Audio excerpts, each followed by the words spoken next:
Mlinzi wa Magufuli.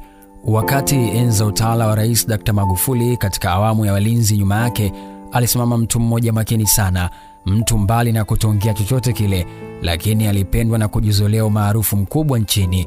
Mtu huyu alisifika kwa umakini wake na sura ya kibantu ilionekana kuwa makini na kazi yake. Kati ya walinzi wa marais ambao walitokea kwa maarufu fulani hapa Tanzania ni huyu mwamba. Tunaweza kusema jamaa alipendwa na vijana wengi.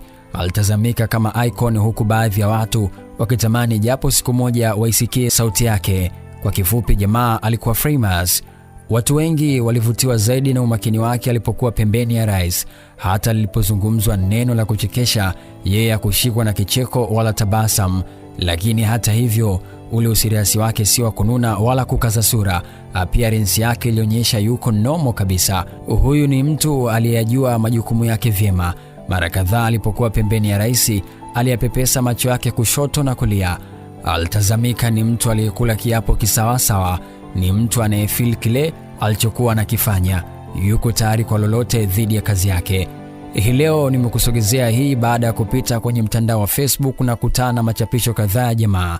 Ndani ya mtandao huu wa Facebook, jamaa anatumia jina la Wilfred Mwango. Hapa nikagundua kwamba machapisho hayo yamechapishwa mwaka 2010, lakini pia nikabaini kuwa ni mtu aliyekuwa na mwili toka miaka hiyo, yani ana asili ya mwili pandikizi la mtu. Katika machapisho yake alionekana kuwa shabiki wa mwanamuziki Bob Marley, lakini pia ni mwenye maadili na msiri, hana wafuatiliaji wengi wala comment nyingi.